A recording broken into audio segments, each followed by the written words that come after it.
అందరికీ నమస్కారం అండి. Welcome back to our channel Hanvi vlogs. ఇక ఈరోజు వీడియో ఏంటి అంటే జూలై 24 ఆషాఢ అమావాస్య కదండి. ఇక ఈ అమావాస్య తర్వాత శ్రావణ మాసం అయితే స్టార్ట్ అవబోతుంది. కానీ ఈ ఆషాఢ అమావాస్య అనేది చాలా శక్తివంతమైంది ఫ్రెండ్స్. మీకు అఖండ ఐశ్వర్యం అయితే లభిస్తుందన్నమాట. ఇప్పుడు నేను చెప్పిన విధంగా చేసి చూడండి, ఖచ్చితంగా మీకు మంచి రిజల్ట్ అయితే ఉంటుంది. నార్మల్గా మన జ్యోతిష శాస్త్రాల్లో అమావాస్యకు ఎంతో విశిష్టత ఉంటుంది. అయితే ఈ నెల జూలై 24వ తేదీన అంటే గురువారం నాడు రేపు ఆషాఢ అమావాస్య ఏర్పడింది. ఇక ఈ ఆషాఢ అమావాస్య పూర్తయిన తర్వాత 25 నుంచి అమ్మవారికి ఎంతో ఇష్టమైన శ్రావణ మాసం ప్రారంభం కాబోతుంది. ఇక జూలై 25 శ్రావణ మాసం ప్రారంభమై ఆగస్టు 23 వరకు ఉంటుంది. ఇక శ్రావణ మాసానికి ముందు ఏర్పడే అమావాస్యకు చాలా శక్తి ఉంటుంది. అంటే జూలై 24 ఆషాఢ అమావాస్య రోజున కొన్ని నియమాలను పాటిస్తే మీ కుటుంబంలో సుఖ సంతోషాలు సమృద్ధిగా వెల్లివిరుస్తాయి. ఇక ఈ ఆషాఢ అమావాస్యతో ఆషాఢ మాసం మొత్తం ముగిసిపోతుంది. కాబట్టి ఈ అమావాస్య రోజున తప్పనిసరిగా లక్ష్మీదేవిని పూజించండి. ఈ రోజున లక్ష్మీదేవిని పూజించిన వారికి లక్ష్మీ కటాక్షం ఖచ్చితంగా లభిస్తుంది. ఇక ఈ రోజున చేసే లక్ష్మీ పూజలకు రెట్టింపు ఫలితం ఉంటుంది. కాబట్టి ఈ ఆషాఢ అమావాస్య రోజున ప్రతి ఒక్కరూ తలస్నానం చేసి మీ పూజ గదిలో ఉన్న లక్ష్మీదేవి చిత్రపటం ముందు 5 ఒత్తులతో దీపం వెలిగించండి. మీ ఇంటిపై ఎల్లవేళలా లక్ష్మీ కటాక్షం ఉంటుంది. ఆకస్మిక ధనలాభాలు చేకూరుతాయి. ముఖ్యంగా ఈ అమావాస్య నాడు ఇల్లంతా పసుపు నీళ్ళు చల్లుకోవాలి. ఇంట్లో ఉన్న చెడు శక్తులన్నీ నశిస్తాయి. ఇక అన్నిటికన్నా ముఖ్యంగా అమావాస్య రోజు గుమ్మడికాయలు కట్టుకుంటే మీ ఇంటికి ఇంకా మంచిది. లక్ష్మీ స్వరూపమైన గుమ్మడికాయను తెచ్చుకుని గుమ్మడికాయకు కుంకుమ బొట్లు పెట్టి ఇంటి గుమ్మానికి కట్టుకుని ధూపం వేయండి. ఇక అమావాస్య రోజున గుమ్మడికాయ కడితే కాలభైరవుడు మీ ఇంటిని రక్షిస్తాడు. అమావాస్య రోజున గుమ్మడికాయ కడితే మీ ఇంట్లో లక్ష్మీదేవి తాండవిస్తుంది.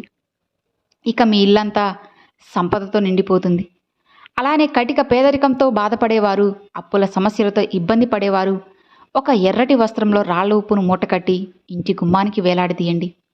ఇక మీ ఇంటి పేదరికం తొలగిపోయి ఇంటిపై లక్ష్మీ కటాక్షం కలుగుతుంది.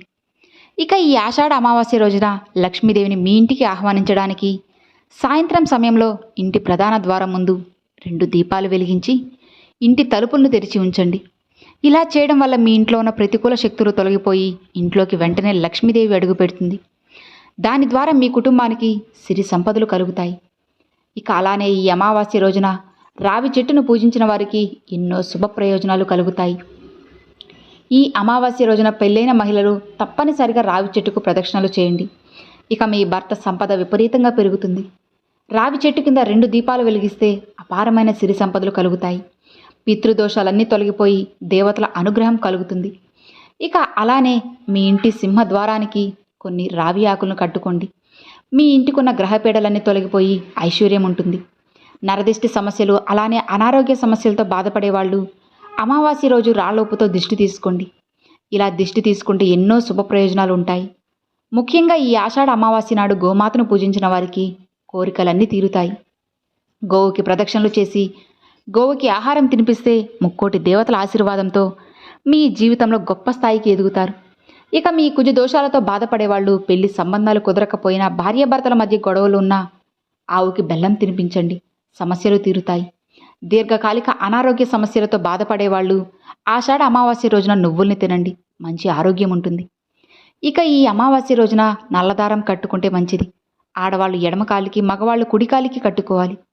మీ జీవితంలో ఎన్ని సమస్యలున్నా సరే అమావాస్య రోజు నల్లదారం కట్టుకుంటే జాతకంలో విపరీతమైన అదృష్టం ఉంటుంది. కాబట్టి ఈ అమావాస్య రోజు తప్పకుండా అందరూ కట్టుకోండి. అదేవిధంగా అమావాస్య రోజున కాకికి ఆహారం పెడితే ఇంకా మంచిది. 7 తరాల ఐశ్వర్యం మీ కుటుంబానికి కలుగుతుంది. అలానే ఈ అమావాస్య రోజున తప్పనిసరిగా ఇల్లంతా సాంబ్రాణి వేయండి. ఇక మానసిక ప్రశాంతతను కోరుకునేవారు అమావాస్య రోజున శివాలయానికి వెళ్ళి శివలింగానికి పాలతో అభిషేకం చేయాలి. మీకు ఎలాంటి భయాలు లేకుండా మనసు హాయిగా ప్రశాంతంగా ఉంటుంది. విపరీతమైన డబ్బు సమస్యలతో ఇబ్బంది పడేవాళ్ళు అమావాస్య రోజున గాయత్రి మంత్రాన్ని చదవండి. డబ్బు సమస్యలు తొలగిపోతాయి. ఇల్లంతా కనక వర్షంతో నిండిపోతుంది. అమ్మవారికి ప్రీతికరమైన ఈ ఆషాఢ అమావాస్య నాడు ఏదైనా సరే అమ్మవారి ఆలయానికి వెళ్ళి పెరుగన్నం నైవేద్యంగా సమర్పించండి. మీ సమస్యలు తొలగిపోతాయి. అలానే అమ్మవారికి నిమ్మకాయ దండను సమర్పిస్తే ఇంటి శ్రేయస్సు పెరుగుతుంది. ఇక మన సంప్రదాయాల్లో బీరువాను లక్ష్మీదేవితో పోలుస్తారు కదా. కాబట్టి ఈ అమావాస్య రోజున ప్రతి ఒక్కరూ బీరువా పైన స్వస్తిక్ గుర్తును వేసి మీ బీరువాలో ఒక ఎరుపు వస్త్రాన్ని పెట్టుకోండి. మీ ఇంట్లో లక్ష్మీదేవి స్థిర నివాసం ఉంటుంది. ఇక ఆషాఢ అమావాస్య నాడు బియ్యం, గోధుమలు అలానే చీపురు ఈ 3 వస్తువులను కొనకూడదు. అమావాస్య రోజున ఉదయం స్నానం చేసేటప్పుడు నీటిలో పసుపు వేసుకొని స్నానం చేయండి. జాతక దోషాలు తొలగుతాయి. అమావాస్య రోజున ప్రతి ఒక్కరూ తలస్నానం చేయాలి. అలా చేయకపోతే దురదృష్టం వెంటాడుతుంది. ఇక ఈ అమావాస్య నాడు ఎట్టి పరిస్థితుల్లోనూ తలకి నూనె రాయకూడదు. అమావాస్య నాడు మధ్యాహ్న సమయంలో నిద్రపోకూడదు. అలానే భార్యాభర్తలు దూరంగా ఉండాలి. అమావాస్య రోజున మాంసాహారాన్ని తినకూడదు. అలానే కొత్త వస్త్రాలను ధరించకూడదు. కొత్త పనులు కూడా ప్రారంభించకూడదు. గడ్డం కూడా తీసుకోకూడదు. అలానే జుట్టు కత్తిరించడం, గోళ్లు కత్తిరించడం ఇలాంటివి ఏవీ చేయకూడదు. అమావాస్య రోజున పొరపాటున కూడా నలుపు రంగు వస్త్రాలు ధరించకూడదు. ఇక కోపం తెచ్చుకోకూడదు. అలానే ఇతరులతో గొడవలు పెట్టుకోకూడదు. ఇక ఆ రోజు రాత్రి చిన్నపిల్లలను బయటికి తీసుకురాకూడదు. లేదంటే చెడు శక్తులు ఆకర్షిస్తాయి. అమావాస్య రోజున దూర ప్రయాణాలు చేయకండి. మీ పనుల్లో ఆటంకాలు ఉంటాయి. ఈ రోజున పుణ్య నదుల్లో స్నానం చేస్తే విశేషమైన పుణ్య ఫలితం ఉంటుంది. అలానే పేదలకు దానం చేస్తే మీ పూర్వీకులు ప్రసన్నులై వారి ఆశీస్సులు మీ కుటుంబంపై ఉంటాయి. అలానే ఈ అమావాస్య నాడు మీ పూర్వీకులకు తర్పణాలు వదలడం, పిండి ప్రదానాల్లో చేయడం ఇలాంటివి చేస్తే పితృలకు మోక్షం కలుగుతుంది. అలానే అమావాస్యను పితృదేవతలకు అంకితం చేస్తారు. ఈ పవిత్రమైన అమావాస్య నాడు పితృదేవతలను పూజిస్తే మీ 7 తరాల వాళ్ళకి ఎలాంటి సమస్యలు కూడా ఏర్పడకుండా ఉంటాయి. సో విన్నారు కదండి, అమావాస్య రోజు ఏం చేయాలి, ఏం చేయకూడదు, అలానే ఎలాంటి ఆహారం తినాలి, ఎలాంటివి తినకూడదు, ఇవన్నీ కూడా మీరు తెలుసుకున్నారు కదా. మరి ఈ వీడియో నచ్చినట్లయితే ఒక చిన్న లైక్ చేయండి. మీ ఫ్రెండ్స్ అండ్ ఫ్యామిలీస్కి షేర్ చేయండి.